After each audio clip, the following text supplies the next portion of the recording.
Na-special mention sa State of the Nation address si Pangulong Bongbong Marcos si PNP Chief Nicolas Torre III.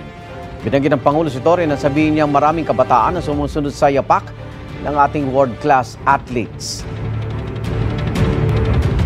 Sumusunod sila sa yapak ng ating mga kampyon at world-class na athlete tulad ni Senator Manny Pacquiao, ni Heidelin Diaz, ni Kaloy Yulo. Sama na rin natin yung bago nating kampyon, si PNP Chief Nick Torran.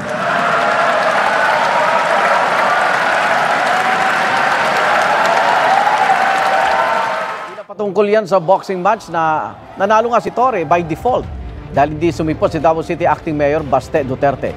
Mahigit 16 na milyong piso ang natanggap na cash donation sa charity event na ibinigay sa DSWD.